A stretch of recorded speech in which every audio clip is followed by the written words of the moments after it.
ابن سلیمان، تو کیا کہو گے اس ناسپاس گزار کے بارے میں کہ جسے لم یزل نے بن مانگے ہی خالصتاً اپنے فضل و کرم اور احسان عظیم سے بجائے کسی خش و خاک کے قالب میں ڈھالنے کی اپنی لامحدود رحمانیت سے اشرف المخلوق کے رتبے سے سرفراز فرما کر اسے عالمین میں توقیر بخشی، اور وہ ہے کہ پھر بھی اپنے مہرباں سے شاکی ہے، نالاں ہے، بہت مایوس اور دل برداشتہ ہے۔ ہائے وہ نا امید ہے اس غالب و زبردست سے کہ جس کے قبضے قدرت میں کل کائنات ہے، اور وہ جو چاہے وہ ہوتا ہے۔ وہ شکوہ کناں ہے اس رب کریم سے کہ جو اس کی ایک پکار پر 100 بار والہانہ لبیک کہہ کر اسے اپنی جانب بلاتا ہے، حیلے بہانوں سے متوجہ کر کے اپنی راہ دکھاتا ہے، مگر وہ ظالم کہ جس کی آنکھوں پر ناشکری کی سیاہ پٹی کس کر بندھی ہوئی ہو، اسے یہ صراط منیر بھلا کیوں کر دکھائی دے سکتی ہے؟ صداقت تو یہ ہے کہ اگر تم اس رحمان اور رحیم کی ہر آن خود پر متواتر برستی نعمتوں کا شمار کرنا بھی چاہو تو یقیناً کر نہ سکو، اور تمہارا یہ سر جو آج بدمستی سے خود سری سے اترا اور تمہارا یہ سر جو آج بدمستی سے خود سری پر اترا ہوا ہے، وہ سجدہ شکر سے تم کبھی اٹھا ہی نہ سکو، مگر وائے افسوس کہ انسان بڑا ہی جلد باز اور ناشکرا واقع ہوا ہے۔ سو ابن سلیمان، تم بھی ہو، ہاں تم بھی ہو۔ کیا بات کر رہے ہو خاقان؟ آتش نے شعلہ بار نگاہوں سے ہاتھ باندھتے مؤدب کھڑے خاقان کو گھورتے ہوئے غرا کر کہا۔ آتش قدے میں پولیس کا کیا کام؟ کام کا تو نہیں بتا رہے، خاقان نے خائف لہجے میں کہا، پر کہتے ہیں کہ آپ سے ملاقات کرنے کی غرض سے تشریف لائے ہیں۔ مجھ سے ملاقات کرنی ہو تو پہلے اپائنٹمنٹ لینا پڑتا ہے، وہ درستی سے بولا۔ تم نے بتایا نہیں انہیں یہ بات؟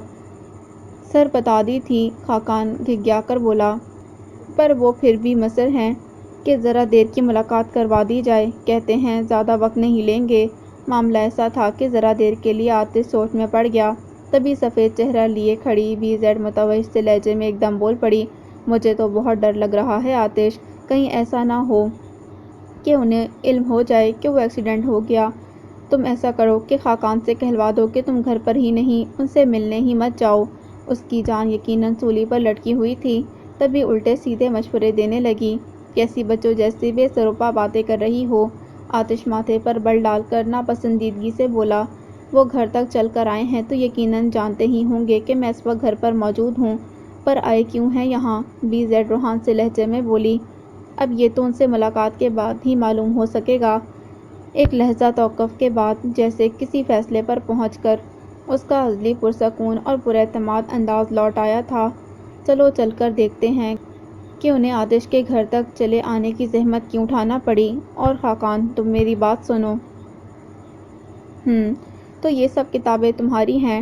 ڈرائنگ روم کی لان کی طرف کھلنے والی قد آدم کھڑکی کے ساتھ دھرے نیلے مخملی صوفے پر براجمان عباد، سامنے شیشے کی میز پر پھیلی پلکے گلابی پھولدار بستے سے برآمد کر کر کے پھیلائی گئی 11ویں اور 12ویں کی کتب کو سنجیدہ نگاہوں سے دیکھتے پرسوچ لہجے میں بولے، جی۔ مقابل صوفے پر از حد بے چارگی سے بیٹھی ستے ہوئے چہرے والی ورا کا ایک لفظی جواب حاضر تھا۔ عباد نے کتابوں پر سے نگاہیں ہٹا کر اسے دیکھا، یہ تمہیں انٹر کے کمبائنڈ پیپرز دینے کا مشورہ کس نے دیا تھا؟ کہنا وہ دراصل یہ چاہتے تھے کہ کس احمق نے بتا دیا، مگر چونکہ اس طرح کے الفاظ استعمال کرنے کی اجازت ان کے مزاج کی شائستگی انہیں نہ دیتی تھی، سو محض یہی کہنے پر اکتفا کیا، کسی نے نہیں۔ وہ تفاخر سے بولی، یہ میرا اپنا فیصلہ تھا۔ اس کا انداز کچھ ایسا معصومانہ تھا کہ عباد کے لبوں پر خفیف سا تبسم بکھر گیا۔ ٹھیک، وہ مسکراہٹ دبا کر بولے، تو کیا خیال ہے تمہارا؟ سارے پیپرز ایک ہی اٹیمپٹ میں کلیئر کر سکو گی تم؟ کوشش کروں گی، پھنسی پھنسی سی بے یقین آواز میں جواب دیا گیا۔ عباد یک لخت پوری طرح سنجیدہ ہو گئے، وہ تو ظاہر ہے کرنا ہی ہوگی کہ بار جو بہت لے لیا ہے تم نے اپنے سر پر، اب مجھ سے مشورہ کیا؟ اگر مجھ سے مشورہ کیا ہوتا تو میں یہی کہتا، پہلے پوری توجہ اور اطمینان سے فرسٹ ایئر کے پیپرز دو۔ بہرحال اب تو بس یہی ہو سکتا ہے کہ ہر طرف سے توجہ ہٹا کر جی جان سے محنت کرو۔ جی۔ اچھا ویسے یہ تو بتاؤ کہ کون سا سبجیکٹ تمہیں سب سے زیادہ مشکل لگتا ہے؟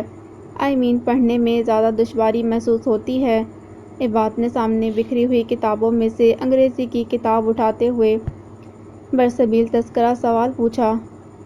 تقریباً سبھی کو بے تحاشا انگلیاں مروڑتے ہوئے شرمندگی سے لبریز لہجے میں اس نے بتایا تو ایک مرتبہ پھر عباد بے ساختہ مسکرا دیے، مگر فوراً سے بیشتر سنبھل کر بولے، ٹھیک ہے، کوئی بات نہیں، تب پھر ایسا ہے کہ ہم پہلے انگلش کو فوکس کر لیتے ہیں، تو اب ایسا کرو کہ تم تمام امپورٹنٹ چیپٹرز کی پہلے ریڈنگ کر لو، اس کے بعد میں حل پرچہ جات کی مدد سے تمہیں سوالات کی تیاری کروانا شروع کر دوں گا۔ وہ کتاب کھول کر اس کے سامنے رکھتے لائے عمل بتا رہے تھے۔ ورا کے کان سائیں سائیں کرنے لگے، پر بادلِ ناخواستہ اس نے سبق پڑھنا شروع کر ہی دیا کہ اس کے علاوہ اور کر بھی کیا سکتی تھی۔ 5ویں رنگا رنگ تصویر پر نگاہ جمی ہوئی تھی۔ سرمئی بلڈنگ کا وہی مختصر سا فلیٹ، وہی شناسا چہرے اور انجانی پہچانی صورتوں کے درمیان سرخ عروسی چھاپی ساڑی میں ملبوس طلائی زیورات سے لدی تیل چپڑے بالوں اور سرمئی بڑی بڑی مگر خاموش آنکھوں اور حیران صورتوں والی دو گمسم کم سنسی دلہنیں، یعنی شونا اور بالی۔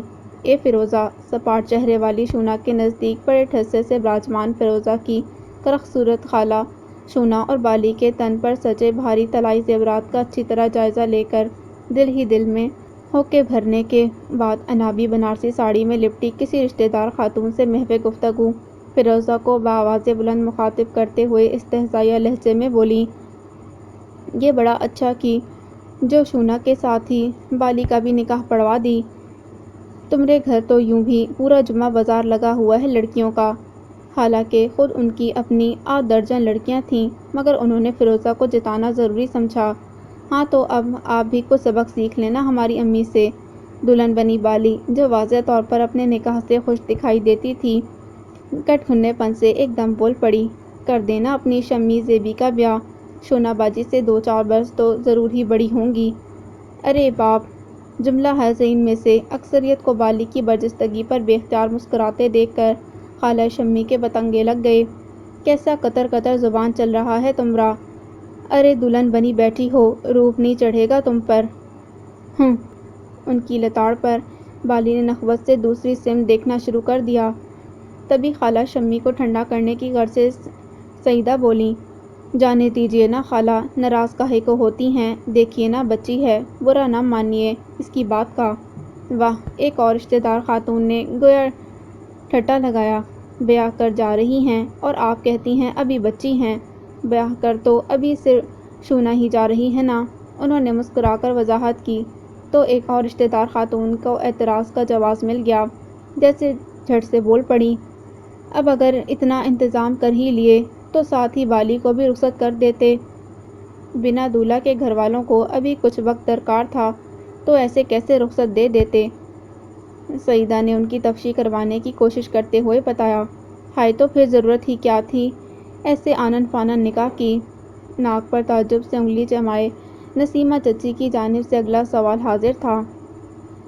سعیدہ نے جواب دینے کی بجائے اس بار امداد طلب بے بس نگاہوں سے اپنی نند یعنی فیروزہ کی جانب دیکھا تو وہ جو نکر بشرٹ میں ملبوس بابو بنے 2-2.5 برس کے عیسیٰ کو گود میں لیے سلانے کی ناکام کوشش میں مصروف تھیں، متانت سے بولی، آپ سبھی تو صلاح دیتے تھے نا ہمیں کہ جوں ہی کوئی مناسب رشتہ آئے لڑکی کو باندھ دینا، اس کے پلے یہ نہ ہو کہ باپ بادشاہ ہے تو لڑکیوں کو شہزادی بنا کر کسی شہزادے کی آس میں بٹھا کر بوڑھا کر دو، تو بس سبھی کے مشورے پر تو عمل کیے ہیں نا ہم۔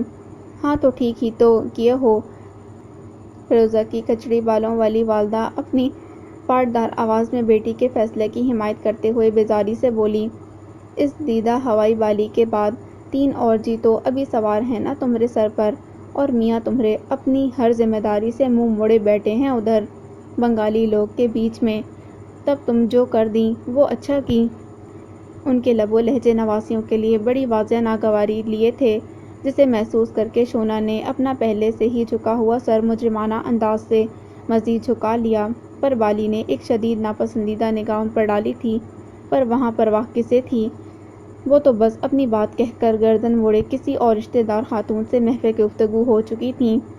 نغمی، اب تو سب اپنی اپنی باتوں میں لگ گئے ہیں، اب تو ڈھول بجانا، یعنی بحث کے تھمتے ہی زرق برق سنہری فراق پاجامے میں ملبوس، موقع کی مناسبت سے سجی سوری اپنی سہیلیوں کی جھرمٹ میں بپورے شوق سے ڈھول اپنے سامنے دھرے بیٹھی نغمی کو اس کی ایک پڑوسن سہیلی منور نے کوہنی مار کر متوجہ کرتے ہوئے کہا، لے، نغمی کا سارا جوش و خروش نانی کی تلخ باتوں نے جھاگ کی طرح بٹھا دیا۔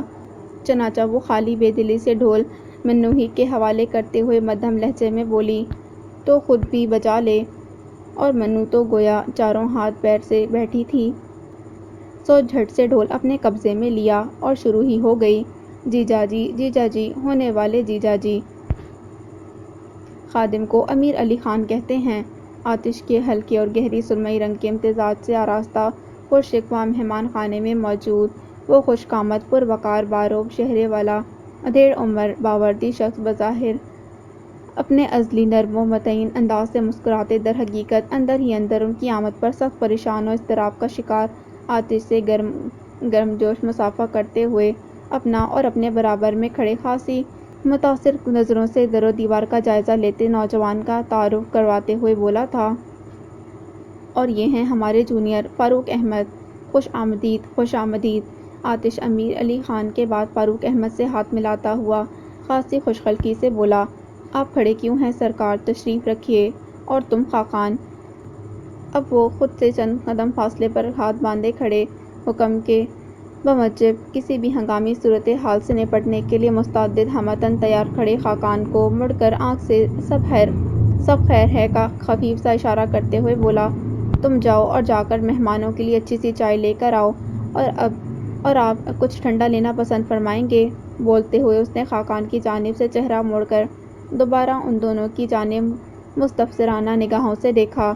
یوں بھی موسم تو آج کل کچھ گرم ہی ہے، پر آتش کدے کے مکینوں کو تو محسوس ہی نہیں ہوتا ہوگا۔ فاروق دیوار پر نصب مسلسل ٹھنڈ اگلتے سپلٹ کو دیکھ کر خواہ مخواہ مسکرایا تھا۔ آتش نے اس بار بڑی گہری اندر تک اترتی نگاہوں سے بغور اس نوجوان کا چہرہ دیکھا۔ آپ نے درست فرمایا، اور اس بار اپنے مخصوص مقابل کو ٹھٹرا دینے والے سرد انداز سے مسکرا کر بولا، باہری موسم کے سرد و گرم کا احساس واقعی آتش کدے کے مکینوں کو نہیں ہو پاتا، ہاں مگر اور بہت کچھ ہے جس کا ادراک اپنی زیرک نگاہوں کی بدولت ہمیں فوراً ہی ہو جاتا ہے۔ بہرحال آپ تشریف رکھیے، اور خاقان، تم جاؤ جا کر چائے ہی لے آؤ۔ وہ تحکمانہ لہجے میں بولا تو سر اس بات میں ہلا کر خاقان تعمیل کو فوراً ہی مہمان خانے سے نکلتا چلا گیا۔ حالانکہ آپ کو اس تکلیف کی چنداں ضرورت نہیں تھی۔ امیر علی خان اپنی نشست سنبھالتے ہوئے بولے، لیکن آپ اگر چائے پلانے پر مصر ہیں تو ہم ضرور پئیں گے۔ ارے سرکار، آتش بڑے طمطراق سے ان کے مقابل براجمان ہوتے جواباً بولا، خالی خولی چائے لانے میں تکلیف کیسی؟ ہاں اگر آپ آمد سے پہلے مطلع کر دیتے تو یقیناً آپ کے شایان شان مدارت ضرور کی جاتی۔ اطلاع کر کے تو کیا یہ ملاقات ممکن ہو پاتی؟ فاروق کے جس کے لبوں پر مستقل ایک معنی خیز پراسرار سی مسکراہٹ رقصہ تھی، ذو معنیت سے بولا۔ پر آتش اس بار نہ ٹھٹکا، نہ اس کی مسکراہٹ سے الجھا، اور نہ ہی پریشان ہوا، بلکہ دھیرے سے مسکرا کر جواب دیا، آپ کی باتوں سے مجھے مسلسل خطرے کی بو آ رہی ہے فاروق صاحب۔ ماجرا کیا ہے؟ آپ کی آمد خیر سے تو ہوئی ہے نا؟ آتش اپنی مقناطیسی نگاہیں فاروق کے چہرے پر جما کر بظاہری شائستگی سے بولا، تو فاروق کے چہرے پر واضح طور پر ایک رنگ آ کر گزر گیا۔ تبھی امیر علی ایک دم بولا، جی جناب، بالکل خیر سے۔ دراصل آپ کے دولت کدے پر حاضری کا سوچ تو ہم کئی دنوں سے رہے تھے، پر ہر بار ہی پیشہ ورانہ مصروفیات کی بنا پر آپ کے ہاں آنے کا موقع ہی نہیں مل سکا۔ وہ تو ہمارا آج آپ کے علاقے میں کسی کام سے آنا ہوا، تو بس موقع نکال کر چلے آئے ادھر۔ ظہیر نصیب، وہ سر کو ذرا سا خم کر کے بولا، آتش کدے میں آپ کی آمد ہمارے لیے باعث فخر ہے، ہمارے لیے باعث افتخار ہے۔ کیوں شرمندہ کرتے ہیں سر آتش؟ امیر علی خان نے کہا، یہ تو آپ کا بڑا پن ہے کہ ہمارے یوں خلاف تہذیب بنا اطلاع دیے چلے آنے پر بھی آپ جیسی مصروف شخصیت نے ہمیں نامراد نہیں لوٹایا۔ واللہ جیسا سنا تھا آپ کو اس سے بھی کہیں بڑھ کر منکسر المزاج اور وضع دار پایا ہے۔ لب و لہجے کی متانت اور خوش اخلاقی آپ کی اضافی خوبیاں ہیں۔ آپ سے ملاقات کے بعد بخوبی اندازہ ہو رہا ہے کہ عوام الناس میں آپ یوں ہی مقبول نہیں ہوں گے۔ دراصل ہمارا ہیڈ کوارٹر ایک دراصل ہمارا ہیڈ کوارٹر اس بار ایک تربیتی ورکشاپ کا انعقاد کر رہا ہے اور میں ذاتی طور پر چاہتا ہوں کہ آپ بھی وہاں تشریف لائیں اور اپنے افکار سے ہمیں مستفیض فرمائیں۔ موزوں ترین الفاظ میں امیر علی خان نے اپنا مدعا بیان کیا، تب اپنے سینے پر دایاں ہاتھ متشکرانہ انداز میں رکھ کر سر کو ذرا سا خم دے کر آتش بڑی عاجزی سے بولا، کر سراپر مشکور اور ان تحسین آمیز الفاظ پر آپ کا از حد ممنون ہوں، پر آپ کی یہ دعوت قبول کرنے سے متعامل یوں ہے کہ اس نے سیانوں سے سن رکھا ہے کہ وردی والوں کی نہ تو دوستی اچھی اور نہ ہی دشمنی۔ ہمارے مابین دوستی ہو جانا تو واقعی مشکل ہے، ہاں مگر دشمنی؟ اتنی دیر سے لب بستہ فاروق پھر بولا، اس پر سوچا جا سکتا ہے، ہمارے پاس گیدڑ سنگھی ہے فاروق صاحب۔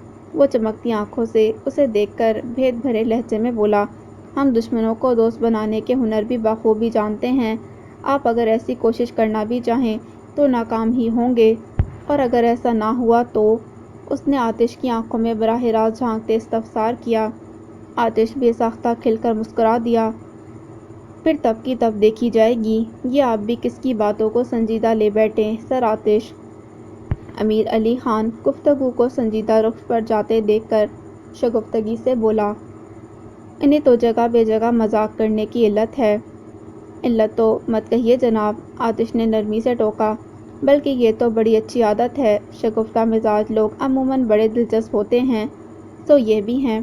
فاروق احمد اپنی اس توصیف پر کچھ بولا نہیں، بس ہلکا سا مسکرا دیا۔ ذرا دیر کو وہ تینوں ہی خاموشی سے اپنی اپنی سوچ میں گھر گئے تھے۔ پھر میں پر امید رہوں کہ آپ تشریف لائیں گے ورکشاپ میں؟ چند ثانیے بعد امیر علی خان نے لب کشائی میں پہل کرتے ہوئے جواب طلب نظروں سے آتش کی جانب دیکھا، باضابطہ دعوت دی گئی تو کیوں نہیں؟ وہ بھید بھری مسکراہٹ لبوں پر سجا کر متانے سے بولا، بہرحال یہ چائے آ گئی، آپ چائے تو لیجیے۔ ایک اور ہنگامہ خیز تھکن سے چور چور دن رات کی نرم اور مہربان آغوش میں تھک کر کبھی کا آنکھیں بون چکا تھا۔ گوشہ یافیت کے مکیں بھی اپنے اپنے کام دھندوں سے فراغت پا کر ایک اچھا سا عشائیہ تناول کر کے روزانہ کی طرح لاؤنج میں بیٹھک لگا کر رجا کے ہاتھ کی مزیدار سی چائے سے لطف اندوز ہونے کے بعد اب آرام کی غرض سے اپنے اپنے کمروں میں جا چکے تھے۔ پر سچی بات تو یہ ہے کہ سوائے گھر کے بڑوں یا پھر معصوم سے مہران اور اپنے معاملات پر بڑی سختی سے کاربند رہنے والے عباد کے آرام کرتا کوئی نہ تھا کہ ساری ہی نئی پود رات گئے تک جاگنے کی عادی تھی۔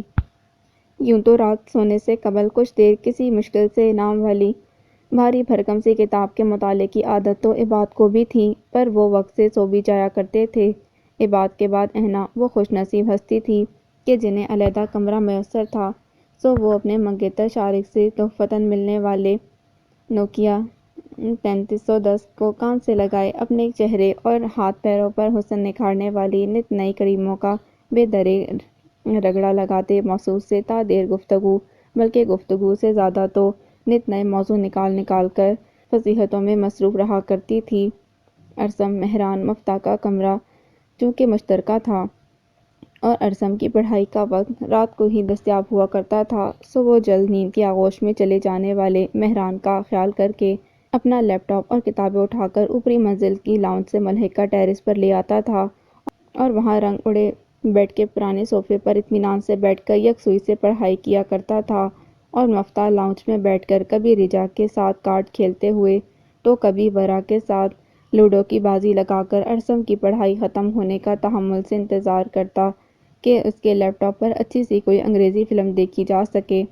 رجا کو خواتین کے ڈائجسٹ ڈانٹنے کا شوق تھا، جبکہ واصلہ اپنے سنگل بیڈ کے سامنے دھری چھوٹی سی تپائی پر 14 انچ کے خستہ حال کیبل سے محروم ٹیلی ویژن پر ٹی وی سے نشر ہونے والا حریر بے رنگ پھیکا میٹھا اور بوریت سے بھرپور پروگرام بنا پلک جھپکائے بڑی عقیدت مندی سے دیکھا کرتی تھی، اور جہاں تک رہی ورا کی بات اسے اپنے واک مین پر ایف ایم سننے کا چسکا تھا۔ تاروں بھری رات سے لے کر کیفے کراچی تک وہ ہر پروگرام بڑے ذوق و شوق سے سنا کرتی تھی، اور آج خلاف معمول وہ ایف ایم سننے کی بجائے ہاتھ میں اردو کے نوٹس پکڑے زبردست طریقے سے ہل ہل کر اپنا سبق رٹا لگا رہی تھی۔ ہیں اور بھی دنیا میں چقندر بہت اچھے، کہتے ہیں کہ غالب کا ہے انداز بیاں اور خدا کا خوف کرو ورا۔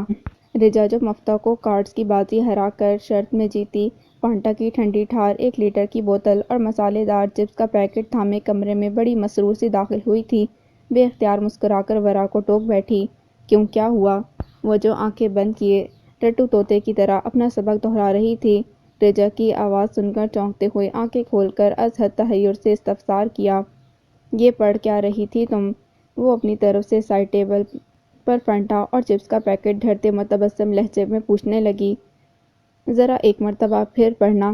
کیا پڑھ رہی تھی؟ واصلہ جو اپنا سبق یاد کرتی ورا کا خیال کر کے آج بھی ٹی وی سے مستفیض ہونے کے بجائے کسی بے نام سے مصنف کے مبلغ 15 روپے میں بدھ بازار سے خریدے گئے انگریزی ہارر ناول میں اتنی دیر سے گوڑے گوڑے غرق تھی، رجا کی بات پر ناول بند کر کے ایک طرف ڈالتے پوری توجہ اور دلچسپی سے ورا کی جانب دیکھنے لگی۔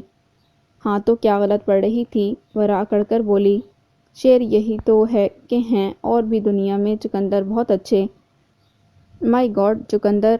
واصلہ نے ضرورت سے کہیں زیادہ متعجب ہو کر اپنی آنکھیں پھاڑتے ہوئے کہا۔ یہ غالب نے کب کہا؟ جب بھی کہا ہو، مجھے اس سے کیا؟ واصلہ کے تاثرات ایسے تھے کہ ورا بھننا گئی۔ میں تو بس اپنا سبق یاد کر رہی ہوں۔ ضرور یاد کرو، رجا سنگھار میز کے نچلے خانے سے کاغذی کپ برآمد کرتے ہوئے بولی، پر خدا را سخنور کو چقندر تو مت بولو۔ ہیں؟ اس نے رجا کی نشاندہی پر ہونک بند سے بے اختیار ہاتھ میں پکڑے نوٹس کو دیکھا۔ تو یہ چقندر نہیں تھا؟ اسے گویا یقین ہی نہیں آ رہا تھا۔ ہرگز نہیں تھا، واصلہ لبوں پر دل جلانے والی مسکراہٹ سجا کر بولی۔ اور ہو بھی کیسے سکتا تھا عزیزی ورا؟ رجا فانٹا کپوں میں انڈیلتے ہوئے لبک کر بولی کہ چچا نوشا کو چقندروں سے نہیں بلکہ میٹھے میٹھے رسیلے آموں سے عشق تھا۔ چچا نوشا کو اگر آموں سے عشق تھا تو میں کیا کروں؟ ورا خفت سے چڑھ کر بولی۔ تم دونوں کیوں خواہ میرے پیچھے پڑ گئی ہو؟ کیونکہ ہم دل سے چاہتے ہیں کہ اس بار تم اپنا انٹر کلیئر کر لو۔ رجا فانٹا سے لبالب بھرا کاغذی گلاس اس کو دیتے ہوئے خلوص دل سے بولی۔ اور کیا؟ واصلہ نے اپنی پھسلی اینک ناک پر ٹھیک سے جماتے تاکید کی۔ اگر عباد بھائی سے پڑھ کر بھی تم انٹر کلیئر نہ کر سکی تو بس سمجھ لو کہ پھر کبھی نہ کر سکو گی۔ مر جاؤ تم دونوں۔ حسب عادت ورا بھنا گئی۔ اب میں تم لوگوں کے سامنے پڑھائی نہیں کروں گی۔ اس نے زوردار آواز سے نوٹس بند کر کے ایک طرف ڈال دیے۔ ہمارا کیا ہے، مت کرو، واصلہ نے گردن کو جھٹکا مارتے ہوئے کہا اور کولڈ ڈرنک کا گلاس جو رجا نے اسے تھمایا تھا فوراً سے بیشتر منہ سے لگا لیا۔ ہاں مت کرو۔ رجا مفتہ سے بازی جیت جانے پر کچھ زیادہ ہی ترنگ میں تھی، تبھی مزے سے بولی۔ اور لو یہ چپس کھاؤ۔ قسم سے یار، مجھے تو اندازہ ہی نہیں تھا شرط ہارنے والے کے پیسوں کی چیزیں اتنے مزیدار ہوتی ہیں۔ آج البم کھولتے ہی یہ چھٹی تصویر گویا خود بخود سامنے آ گئی، اور یہ تصویر صرف تصویر ہی نہیں تھی بلکہ ایک خواہش، ایک تمنا، ایک ناقابل بیاں مسرت اور ایک خواب تھی کہ جس کی تعبیر مجسم نگاہ کے سامنے تھی۔ یہ ایک مہنگے علاقے میں زیر تعمیر ایک وسیع و عریض مکان کی تصویر تھی جو تکمیل کے مراحل طے کر رہا تھا اور آج کی چھت بھرائی کی جا رہی تھی، اور اسی لیے دیار غیر میں بیٹھے والد محترم کی ہدایت کے مطابق آج پانچوں بھائی یہاں موجود تھے۔ پلاؤ زردے کی دیگیں غریب و مساکین میں تقسیم کی جا چکی تھیں، مزدوروں کو بھی کھانے میں ان کا حصہ پہنچا دیا گیا تھا۔ اس کے علاوہ بخشش علیحدہ تھی کہ یہ والد صاحب کا حکم تھا۔ بنیاد کھودتے جو بھی دیکھتا بس جی حیران ہی رہ جاتا کہ انی گہری، کیا کوئی پلازہ شلازہ بنا رہے ہو؟ پستئی رنگ کے ملکزے سے شلوار قمیض میں ملبوس وہ دہان پان سا بڑ بولا ٹھیکیدار اپنی گھنی مونچھوں کو بل دیتا ہوا بڑی شوخی سے پاس کھڑے شاکر کو بتانے لگا۔ دراصل ہم 5 بھائی ہیں منظور صاحب۔ شاکر فرط بساط سے گھر کے مختلف حصوں میں گھومتے پھرتے اپنے چھوٹے بھائیوں کو دیکھ کر متانت سے بولا۔ بہنیں تو بیاہ کر چلی جائیں گی پر ہم تو یہیں رہیں گے، اور آنے والے وقت میں انشاءاللہ ہماری بھی اپنی فیملی ہوگی، تب ہم اپنا اپنا پورشن اوپر بنواتے چلے جائیں گے۔ اور والد صاحب کا خیال ہے کہ اگر بنیاد مضبوط ہو تو پائیدار گھر بنتے ہیں۔ بس اسی نظریے کے تحت انہوں نے اس گھر کی بنیاد بڑی گہری کھدوائی ہے تاکہ آئندہ ہمیں کسی پریشانی کا سامنا نہ کرنا پڑے۔ شاکر نے مفصل جواب دیا تھا جس میں سے انسانی فطرت کے عین مطابق ٹھیکیدار منظور نے اپنے مطلب کی بات اچک لی۔ واہ جی واہ، وہ سر دھنتے ہوئے بولا۔ کیا کہنے بڑے صاحب کے نظریے کے، جو بس جی وعدہ کریں آپ کی پہلی منزل بنوا دیں، دوسری یا پھر تیسری بنوائیں گے۔ کیوں نہیں منظور صاحب، بالکل۔ شاکر اس کی استادی پر مسکرایا۔ آپ کا کام واقعی اتنا عمدہ ہے کہ آئندہ بھی آپ ہی سے کروائیں گے انشاءاللہ۔ شاکر نے ٹھیکیدار منظور کا داہنا کندھا تھپکا کہ یقین دہانی کروائی تو اس وقت کسے معلوم تھا کہ یہ نوبت کبھی نہیں آنی، کبھی نہیں۔ کیا ہوا؟ کیا چلے گئے وہ پولیس والے؟ آتش امیر علی خان اور فاروق کو ایک اچھے میزبان کی طرح رخصت کر کے جوں ہی گھر کے اندرونی حصے کی جانب پلٹا، بے قراری سے ٹہل ٹہل کر اس کی بخیریت واپسی کی شدت سے منتظر بی زیڈ نے چھوٹتے ہی سوال داغا۔ ہاں چلے گئے۔ آتش لاؤنج کے ملیشیا رنگ کے صوفے پر براجمان ہو کر غیر معمولی سنجیدگی سے بولا۔ کیوں آئے تھے؟ بی زیڈ مقابل صوفے پر ہتھی پر بیٹھتے از حد فکر مندی سے پوچھنے لگی۔ مجھے کسی تربیتی ورکشاپ میں مدعو کرنے۔ وہ اپنی کمر صوفے کی پشت سے لگا کر بیٹھ گیا۔ ریئلی؟ بی زیڈ نے بے یقینی سے اسے دیکھتے ہوئے تعجب سے کہا تو اس بار وہ ایک دم مسکرایا۔ کہہ تو یہی رہے تھے۔ وہ ذرا سا ترچھا ہو کر اپنا دایاں بازو صوفے کی پشت پر پھیلا کر مزید اطمینان سے بیٹھتے ہوئے بولا۔ اور تم نے ان کی بات پر یقین کر لیا؟ وہ حیرت سے پوچھنے لگی۔ پوزیشن نازک تھی، اسی لیے کرنا پڑا۔ وہ گویا اس کے لہجے سے جھلکتے تحیر سے لطف اندوز ہو کر بولا۔ یعنی تمہیں اندازہ ہے کہ وہ محض تمہیں انوائٹ کرنے نہیں آئے تھے؟ بی زیڈ پریشانی سے بولی۔ اندازہ نہیں، یقین واثق ہے۔ آتش کی آنکھوں کا نرم تاثر پل میں تبدیل ہوا۔ اور تم تب بھی اتنے اطمینان سے بیٹھے ہو؟ تفکر سے اپنی گلابی چمکدار لپسٹک سے سجے لب چبانے لگی۔ تو اور کیا کروں؟ اس نے خاصی ناپسندیدگی سے بی زیڈ کے چہرے کی جانب دیکھا۔ طاقت کے نشے میں کوئی بے پرواہ احمقانہ قدم اٹھا کر انہیں آتش قدے میں ریڈ کا باقاعدہ جواز فراہم کر دوں؟ جاؤ بیزی جاؤ، جو تمہارا کام ہے تم جا کر وہ کرو، مجھے کیا کرنا ہے یہ میں اچھی طرح جانتا ہوں۔ پرامس؟ لڑکی کا کیا کرو گے تم؟ اس نے بے صبری سے پوچھا۔ کچھ بتاؤ تو صحیح، مجھے گھبراہٹ ہو رہی ہے۔ اس طرح بات بات پر گھبرا کر میری تربیت کو شرمندہ مت کرو بیزی، وہ درشتی سے بولا۔ اس لڑکی کا مجھے جو بھی کرنا ہے وہ تمہاری پریس کانفرنس کے ہو جانے کے بعد ہی کروں گا۔ سو تم جاؤ اب یہاں سے اور جا کر اپنی پریس کانفرنس کی تیاری کرو۔ ابھی تو دل میں ہلکی سی خلش محسوس ہوتی ہے، بہت ممکن ہے کل اس کا نام محبت ہو جائے۔ عباد بہت دیر سے لیپ ٹاپ پر اپنا کام پورے دھیان سے کرنے میں کوشاں تھا، مگر وہ ایک گلاب کے پھول کو شرماتا تازگی میں اپنی مثال آپ شگفتہ چہرہ بار بار نگاہوں کے سامنے آ کر ان کی توجہ بھٹکائے چلا جا رہا تھا۔ وہ معصوم اور دلکش نہ جانے کب ان کے گورے دل پر انمٹ سیاہی سے اپنا نام لکھ گئی، انہیں کچھ خبر ہی نہ ہو سکی۔ حالانکہ وہ ان سے عمر میں پورے 10 برس چھوٹی تھی، پر اب کیا کیا جائے؟ انہوں نے بڑے بھرپور انداز سے مسکراتے پسپائی سے لیپ ٹاپ اسکرین فولڈ کر دی اور آنکھیں موند کر گویا فرصت سے اسے سوچنے کی خاطر اپنے گھنے بالوں والا سر کرسی کی پشت سے ٹکا دیا۔ شاید محبت اسی بے اختیاری کا نام ہے۔ اس کے چہرے کا ایک ایک نقش دل ہی دل میں دہراتے ہوئے ان کے لبوں پر کھلی مسکراہٹ دو چند ہو گئی۔ میں پوچھتی ہوں کہ کیا ہر کام دھندے سے فارغ ہو چکے ہو جو چلے اس کن ذہن ورا کو پڑھانے؟ شریفہ کی چنگھاڑتی آواز بے حد نزدیک سے اس کے کان میں پڑی تھی۔ وہ جو اس وقت بڑے لطیف جذبات کے حلقے میں تھے، ہڑبڑا کر آنکھیں کھولتے ایک دم سیدھے ہو بیٹھے۔ مما آپ؟ انہوں نے تعجب آمیز پریشانی سے رات کا 1 بجاتی گھڑی کو دیکھنے کے بعد شریفہ کے تند چہرے کی سمت دیکھا تھا۔ اس وقت یہاں سب خیریت تو ہے نا؟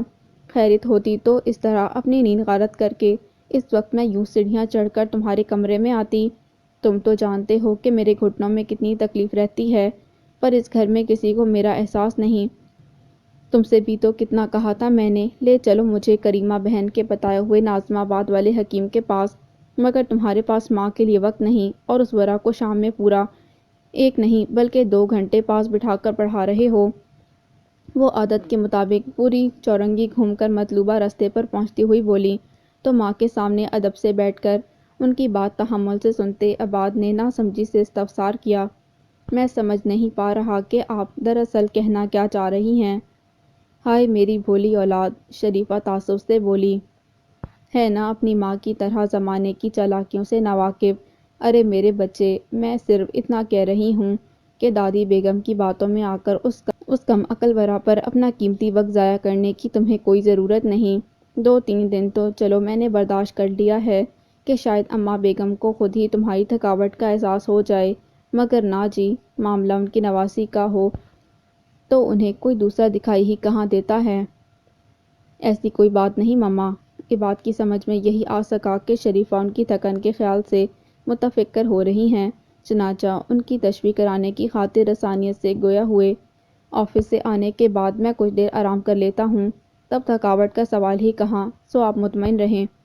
مطمئن کے بچے، شریفہ کو بیٹے کے الفاظ سے زیادہ بے پرواہ انداز نے تاؤ دلایا، تبھی ایک دم جلبلا کر بولی، جب میں کہہ رہی ہوں کل سے تم ورا کو نہیں پڑھاؤ گے تو بس نہیں پڑھاؤ گے، یوں بھی بہن کی شادی سر پر ہے، ہزاروں کام ابھی بھی ادھورے پڑے ہیں، اگر تمہارے پاس اتنا ہی فالتو وقت ہے تو ان کاموں میں ہاتھ بٹاؤ۔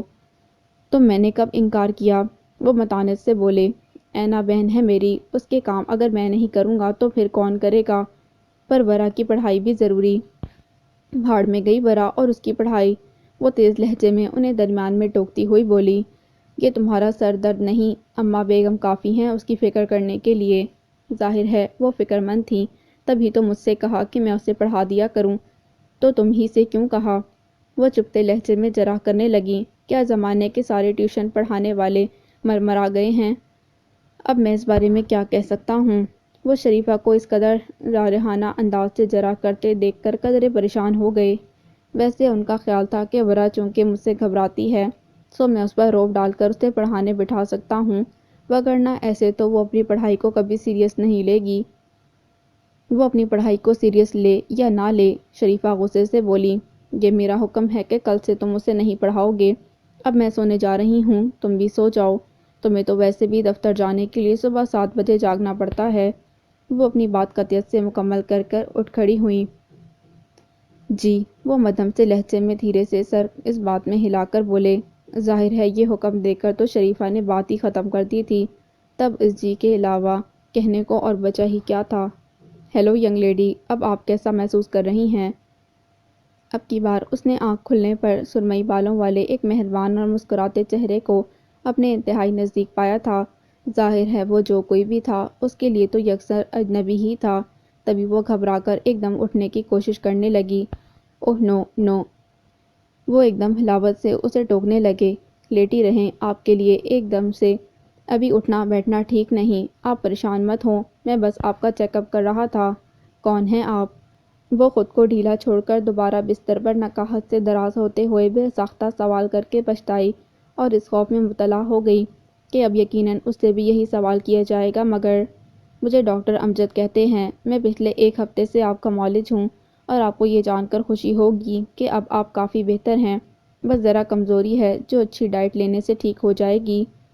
انہوں نے پیشہ ورانہ انداز سے مسکراتے اسے بتایا، پھر مڑ کر اپنے عقب میں مستعد کھڑی صوفیہ سے مخاطب ہو کر بولے، صوفیہ، آپ یہ ڈرپس وغیرہ ہٹا دیں، اب اس کی ضرورت نہیں، البتہ یہ جو میڈیسنز ہیں یہ کچھ دن مزید چلیں گی، اور ہاں، ہر 2-2.5 گھنٹے بعد ان کی پلس لیتی رہیے گا، اور اگر کوئی ایمرجنسی ہو تو مجھے کال کر لیجیے گا، اور ان سے پوچھ کر کوئی ہلکی پھلکی غذا ان کے لیے تیار کروا لیں۔ اوکے، اب میں چلتا ہوں۔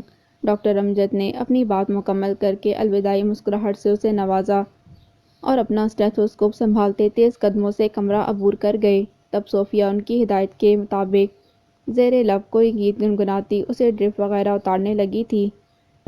اسے بڑا عجیب سا احساس ہوا، یعنی آج کوئی سوال کوئی جواب نہیں، بتا دو پیاری کہ کھانے کو کچھ دل چاہ رہا ہے۔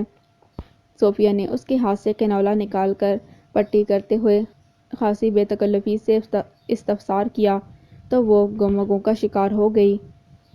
سوچ کیا رہی ہو ڈیئر؟ وہ استعمال شدہ کنولا کاٹن وغیرہ کمرے میں موجود چھوٹے سے کچرا دان میں ڈال کر ہاتھ جھاڑتے ہوئے اس کی جانب دیکھ کر بڑی اپنائیت سے بولی، جو بھی موڈ ہو رہا ہے بتا دو، بس یہ خیال رہے کہ ڈاکٹر نے بھی تمہارے سامنے ہلکی پھلکی غذا پر زور دیا ہے، کسی چیز کی خواہش نہیں ہے۔ بالآخر وہ دھیرے سے بولی، خواہش ہو یا نہ ہو، وہ سینیٹائزر ہاتھوں میں پھیرتے ہوئے بولی، کچھ تو کھانا ہی پڑے گا، پھر دوائی بھی تو لینی ہے نا تمہیں، پھر تمہارا جو دل چاہے لے آؤ۔ اچانک ہی اس نے صوفیہ کی جانب سے چہرہ موڑ کر دوسری جانب دیکھتے آنکھوں پر بازو رکھ لیا تھا۔ تب صوفیہ نے اس کی جانب بڑے خوف زدہ انداز سے دیکھا اور مایوسی سے سر نفی میں ہلا کر انٹرکام کی جانب بڑھ گئی تاکہ کھانے کے لیے کچھ منگوا لے۔ یہ کیا کہ آج مجھ سے کسی نے کوئی سوال نہیں پوچھا؟ وہ آنکھوں پر بازو رکھے تعجب آمیز خوفزدگی سے سوچنے لگی، کہیں ایسا تو نہیں کہ یہ لوگ میرے متعلق جان گئے ہوں۔ البم سے 7ویں تصویر کسی نے اکھاڑ ڈالی تھی۔ 7ویں تصویر یعنی 7واں منظر، وہ منظر جو آج بھی ان دو بھنور-سی آنکھوں میں اپنے ذہن کے کسی گوشے میں پوری جزیات سے محفوظ کر رکھا تھا۔ سو وہ دو آنکھیں اس منظر میں جانے کے لیے کسی تصویر کی محتاج کب تھیں؟ چنانچہ اس نے البم کو ایک طرف ڈال کر جوں ہی پلکیں موند لی، لمحے کے 1000ویں حصے میں خود کو اسی منظر کا حصہ پایا۔ بنگلہ چونکہ تیار ہو چکا تھا، سو اب تیسری ہجرت کا وقت تھا۔ چنانچہ سرمئی بلڈنگ کے 2 کمروں کا سامان باندھا جا رہا تھا۔ سیٹی پر براجمان فیروزہ بیٹیوں کو سامان سمیٹنے سے متعلق مختلف ہدایات دینے میں مصروف تھی۔ ان کے برابر میں گھسا پٹا 5 برس کا عیسیٰ بڑے انہماک سے ٹی وی پر لگا اسٹار وار دیکھنے میں مشغول تھا۔ شاکر کے چونکہ امتحانات جاری تھے، سو وہ ہر کام سے بے نیاز ہو کر پڑھائی کی غرض سے حسب معمول لائبریری جا بیٹھے تھے۔ یوں طاہر شاکر کے بعد گھر کا بڑا بیٹا ہونے کے ناطے گھر منتقلی کے سارے معاملات دیکھ رہا تھا۔ ابھی بھی وہ سامان لانے کے لیے گاڑیوں اور مزدوروں کا انتظام کرنے کے لیے کہیں باہر گئے ہوئے تھے۔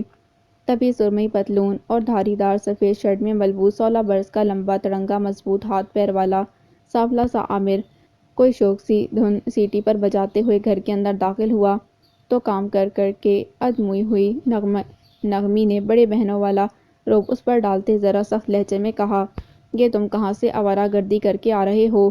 کہیں سے بھی آؤں، تمہیں کیا تکلیف ہے؟ وہ خود سے 1 سال بڑی نغمی کے لہجے کو خاطر میں نہ لاتے ہوئے بولا، مجھے یہ تکلیف ہے کہ سارے کام ہم ہی کیوں کریں؟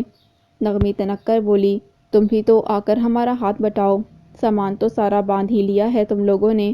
اس نے فریج سے پانی کی بوتل نکالتے ہوئے بے پرواہی سے کہا، پھر اب میری کیا ضرورت ہے؟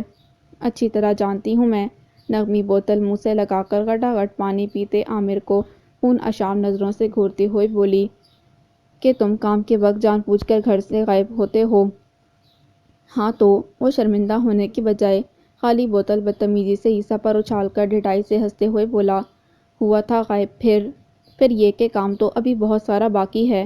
اس کی حد درجہ ڈھٹائی پر نغمی کی جان جل گئی، تبھی دانت پیس کر از حد غصے سے بولی، تمہیں اس وقت بھی گھر آنے کی کیا ضرورت تھی؟ کچھ پیسے چاہیے تھے امی سے۔ وہ بڑے سے جستی بکسے میں اپنی بنارسی ساڑیوں کو بے ڈھنگے پن سے دھرتی ان دونوں کے مابین جاری تکرار سے گویا مکمل لا تعلقی اختیار کیے بیٹھی فیروزہ کے قریب آ کر بولا، اسی لیے آنا پڑا۔ پر کون سے پیسے بابو؟ انہوں نے چونکتے ہوئے سر اٹھا کر اسے دیکھا۔ وہی پیسے جو پرسوں ابو نے آپ کو بھجوائے ہیں، وہ کمینے پن سے مسکرا کر بولا، اور جس میں سے کل آپ نے اس چمگادڑ کو ایئرگن منگوا کر دی ہے۔ اس نے اپنی بات کے اختتام پر عیسیٰ کے سر پر زور سے چپت لگائی تو وہ بسوڑنے لگا، ہاں تو تمہارے ابو خط میں لکھے تھے کہ چھٹکے کی سالگرہ ہے، اب کوئی تحفہ دلوا دینا، تو ہم دلوا دیے۔ انہوں نے وضاحت کی تو وہ سلک کر دو بدو بولا، اور جب اس کی سالگرہ نہیں ہوتی تب اسے کس خوشی میں تحفے دلوائے جاتے ہیں؟ کچھ تو شرم کر لو عامر۔ نغمی نے، جو عامر سے چھوٹی شانی کی مدد سے کپڑے گٹریوں میں باندھ رہی تھی، تعصب سے اسے احساس دلانے کی کوشش کرتے ہوئے کہا، چھوٹا بچہ ہے وہ، اور تم اس سے مقابلہ کر رہے ہو؟ میرے سامنے اس چوزے کی حیثیت ہی کیا ہے؟ وہ استہزائیہ لہجے میں بولا، میں اس سے کوئی مقابلہ نہیں کر رہا، بس سوال کر رہا ہوں امی سے کہ جب بلا ضرورت اس پر پیسے لٹائے جا سکتے ہیں تو ضرورتاً ہمیں کیوں نہیں دیے جا سکتے؟ کیا ضرورت پڑ گئی تمہیں پیسوں کی؟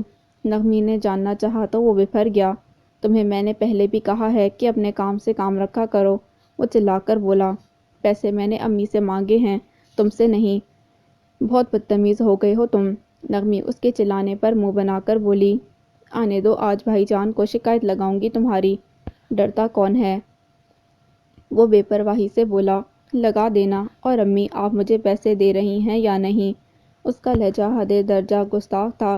فیروزہ پریشان ہو گئی، ایسے کاہے بات کر رہے ہو بابو؟ وہ خفگی سے بولی، کچھ بتاؤ گے تو پیسے دیں گے نا کہ کیا کام ہے تم کو؟ ہے کوئی کام؟ اس نے پھر بدلہادی سے کہا، بس آپ پیسے دیں، جاؤ نہیں ہے ہمارے پاس۔ بالآخر وہ طیش میں آ ہی گئی، ایک بار پھر کہہ رہا ہوں کہ سوچ لیں، اس نے متنبہ کرتے ہوئے کہا، پیسے تو آپ کو دینے ہی پڑیں گے، بہتر ہے کہ یوں ہی دے دیں۔ بدماشی دکھا رہے ہو؟ فیروزہ اپنا کام چھوڑ چھاڑ بے یقینی سے اس کا نوخیز مگر رذیل مسکراہٹ سے سجا چہرہ دیکھنے لگی۔ جو کرنا ہے کر لو، 1 ٹکا نہیں دیں گے ہم تم کو۔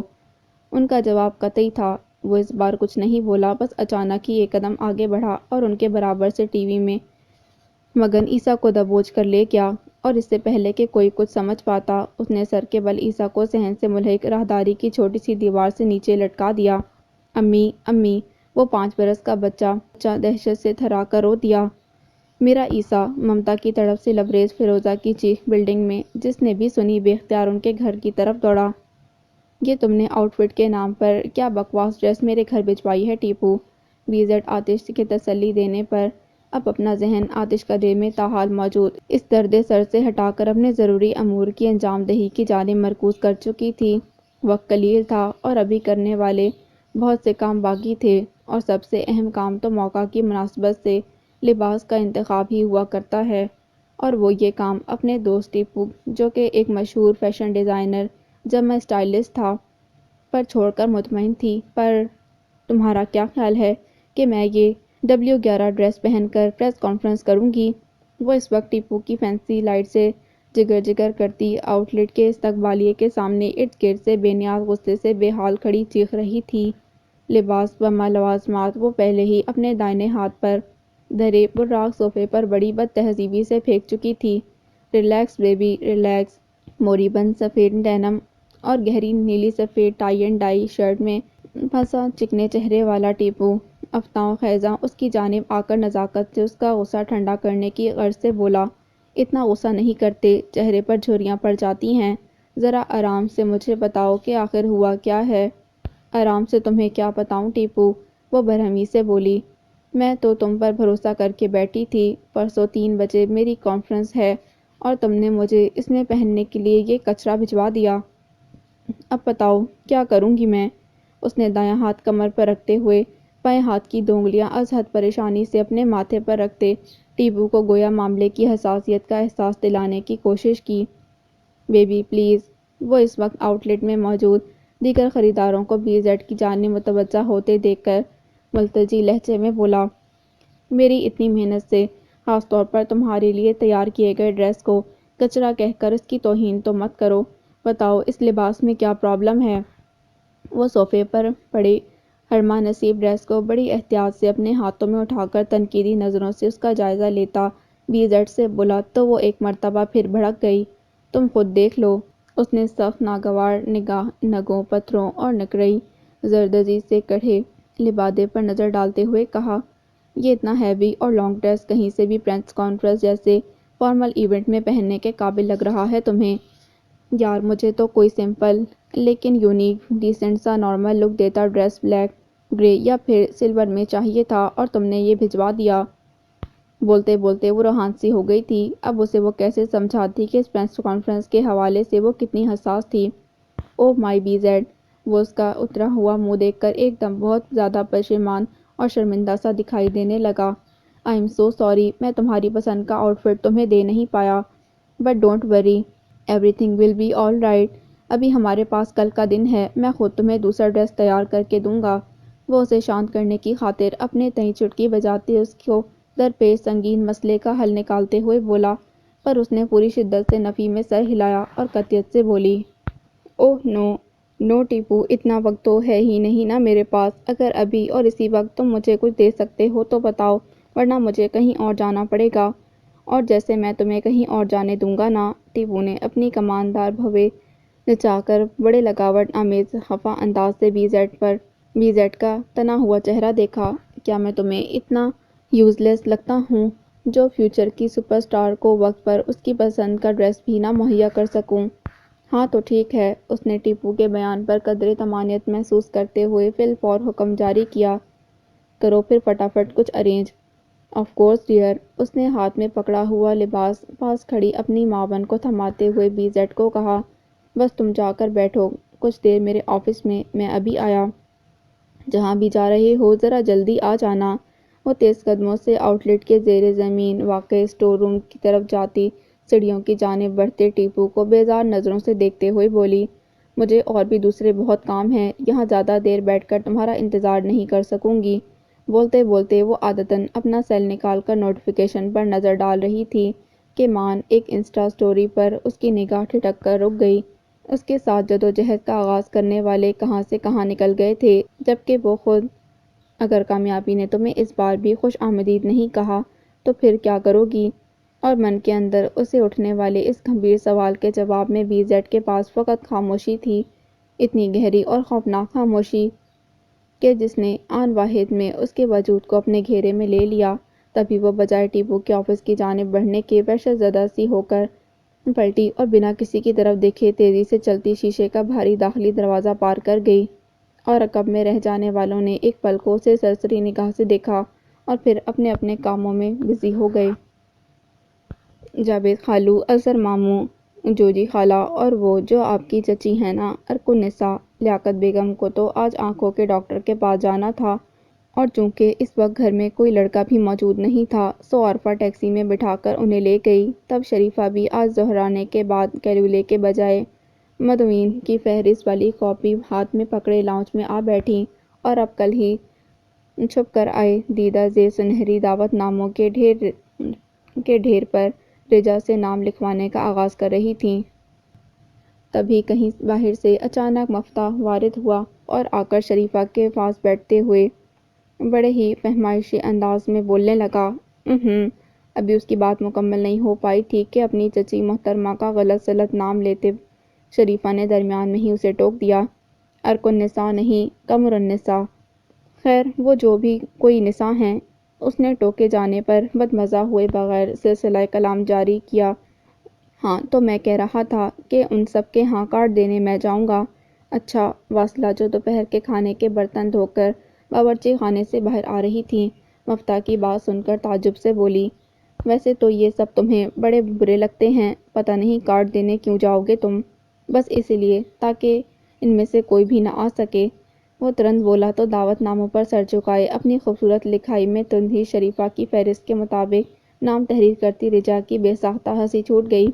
وہ ہمارے ننیال والے ہیں مفتاح۔ اگر شریفہ کے متوجہ ہونے سے بیشتر رجا نے اپنی بے اختیار مسکراہٹ کو لگام ڈال دی تھی، پر واصلہ چونکہ اسے ہنستا دیکھ چکی تھی سو خواہ بے تحاشا سنجیدہ ہو کر بولتے ہوئے وہیں آ بیٹھی، کچھ شرم کر لو۔ حالانکہ شرم و حیا اصولاً کرنی تو ان لوگوں کو چاہیے کہ جو ہماری ہر تقریب میں آ کر کوئی نہ کوئی پھڈا ڈالنا اپنا مقدس فریضہ سمجھتے ہیں۔ وہ برملا کہہ گیا۔ تب شریفہ نے کاپی پر نگاہ ہٹا کر کڑی نگاہ سے اسے گھورا۔ سب سن رہی ہوں مفتاح، وہ تنبیہ کرتے ہوئے بولی۔ بالکل اپنے پاپا کی زبان بول رہے ہو تم اس وقت۔ اچھا، وہ حفظ ما تقدم کے طور پر شریفہ سے مناسب فاصلے پر جا کر مصنوعی حیرت سے بولا، تو میرے پاپا کے منہ میں زبان بھی ہے؟ مجھے تو ابھی ابھی معلوم ہوا۔ دفعہ ہو جاؤ یہاں سے۔ اس کی بزلہ سختی پر بالآخر ان کے صبر کا پیمانہ جو یوں بھی ہمہ وقت لبریز ہی رہتا تھا، مزید جھلک پڑا۔ کام کا نہ کاج کا، بس گھسنا، جتنی چاہے باتیں کروا لو، یہ تانا سیدھا یہاں لگا ہے ماں۔ وہ ضرورت سے زیادہ جذباتی ہو کر انگشت شہادت سے اپنے سینے کے بائیں جانب اشارہ کرتا ہوا بولا، بتائیے میں آپ کے لیے کیا کر سکتا ہوں؟ کب سے کہہ رہی ہوں کہ بچی یعنی اینا کے 2-4 میچنگ جوڑے رہ گئے ہیں، جا کر دلوا لاؤ۔ میں خود ہی لے جاتی، پر مجھے بھی تو وقت ملے، ابھی تو کم وقت درزیوں کے چکر ہی ختم نہیں ہوئے، پھر کل مجھے منحوس فرنیچر والے کے پاس بھی جانا ہے، اس کے علاوہ اس حرام خور سنار۔ بس ماں بس۔ مفتاح نے شریفہ کے آگے ہاتھ جوڑ دیے۔ کل میں سمجھ گیا، کل شام میں لے کر چلا جاؤں گا بچوں کو۔ شریفہ نے ناخلف کی قطع کلامی پر اسے تیز نظروں سے گھورا، تاہم اس بار کچھ بولے بنا ہاتھ میں پکڑی کاپی کی جانب متوجہ ہو کر کراکری کی فہرست نکال کر اس پر غور و خوض کرنے لگی۔ تب واصلہ موقع غنیمت جان کر جلدی سے بولی، صرف بچوں کو لے کر کیوں جاؤ گے؟ میچنگ شوز تو ہمارے بھی رہ گئے ہیں، ہاں تو چلنا تم لوگ بھی۔ وہ فراخ دلی سے بولا، میں کب انکار کر رہا ہوں، پر جا کہاں رہے ہو تم لوگ؟ ورا جو اپنا گلابی پھولدار بستہ سنبھالے نیچے آئی تھی، ان کے نزدیک پہنچ کر دلچسپی سے پوچھنے لگی، میک ڈونلڈ؟ مفتاح اچھی طرح جانتا تھا کہ اسے میک ڈونلڈ کا برگر اور آئس کریم کس قدر مرغوب ہے، سو شرارتاً اسے ترغیب دیتے ہوئے بولا، چلو گی؟ نہیں تم لوگ جاؤ، اس کا منہ اترا۔ مجھے تو ابھی پڑھنا ہے۔ یہ تمہیں پڑھنے کا اس قدر شوق کب سے ہو گیا کہ اس کی خاطر اپنی جنت یعنی میک ڈونلڈ جانے سے انکار کر رہی ہو؟ واصلہ نے اپنی اینک اوپر کر کے بغور حیرت سے اسے دیکھا۔ جب سے بات بھائی نے اسے پڑھانے کا بیڑا اٹھایا ہے، رجا بھی اس کی پڑھائی کا نام لے کر لٹک جانے والا منہ دیکھ کر چھیڑخانی کرتے ہوئے بولی، تب سے اے بی بی شریفہ رجا کی از راہ مذاق کی گئی بات کو کسی اور تناظر میں دیکھ کر اپنی من مرضی کا معنی پہناتے ہوئے تلملا کر یکدم بولی، جا کر واپس رکھ دو یہ بستہ، عباد کو تمہیں پڑھانے کے علاوہ اور بھی بہت کام ہیں، پر انہوں نے خود ہی تو مجھے نیچے بھیجا ہے۔ اس نے شریفہ کے تیور دیکھ کر خائف ہوتے ہوئے منمنا کر بتایا، کہہ رہے تھے کہ تم جا کر ڈرائنگ روم میں بیٹھو، میں بس آ رہا ہوں۔ اس نے منوعن عباد کے الفاظ دہرائے اور اس کے ساتھ ہی شریفہ کا پارا سوا نیزے پر جا پہنچا۔ اس نے کہا، اور تم آ گئیں؟ وہ ہاتھ میں پکڑی کاپی ایک طرف پٹک کر شدید برہمی سے بولی، ارے کیا اس کا دماغ خراب ہو گیا ہے جو آج دفتر سے لوٹنے کے ساتھ ہی تمہیں پڑھانے کے لیے مرا جا رہا ہے؟ یہ بات آپ عباد بھائی سے کریں نا مما۔ مفتاح کو شریفہ کے سامنے مجرمانہ انداز سے سر جھکائے کھڑی ورا اچھی نہیں لگی، تبھی ایک دم بول اٹھا، خواہ اس بیچاری پر کیوں ناراض ہو رہی ہیں؟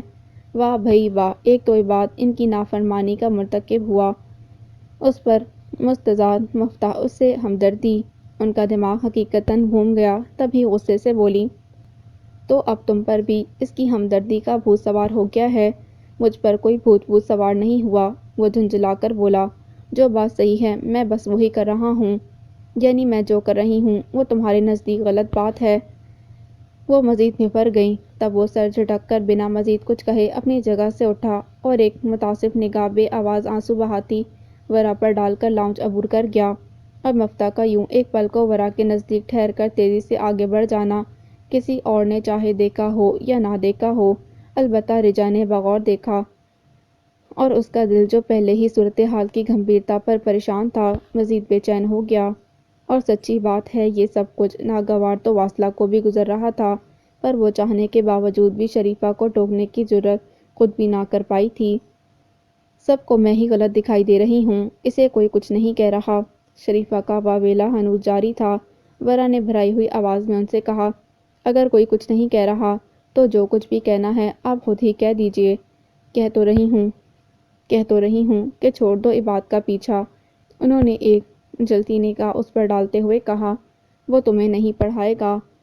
ہاں میں اسے نہیں پڑھاؤں گا۔ عباد بڑی آہستگی سے سیڑھیاں اتر کر اچانک شریفہ کے سامنے آ کھڑے ہوئے اور ایک آزردہ سی نظر ورا کے آنسوؤں سے بھیگے چہرے پر ڈال کر شریفہ سے مخاطب ہوئے ہموار لہجے میں کہا، میرے پاس وقت کی قلت ہے، میں بہت مصروف ہوتا ہوں، پر میں نے دادی بیگم سے اسے پڑھانے کا وعدہ کیا تھا تو یہ پڑھے گی۔ آپ نہیں پڑھائیں گے؟ پھر بھی یہ پڑھے گی تو یہ کیسے پڑھے گی؟ رجا ان کی غیر واضح بات پر الجھ کر پوچھنے لگی۔ عیسیٰ؟ یک لحظہ توقف کے بعد وہ بڑی گمبھیرتا سے بولے، آج سے عیسیٰ پڑھانے آئے گا اسے؟ کون عیسیٰ؟ شریفہ بے طرح چونک کر پوچھنے لگی۔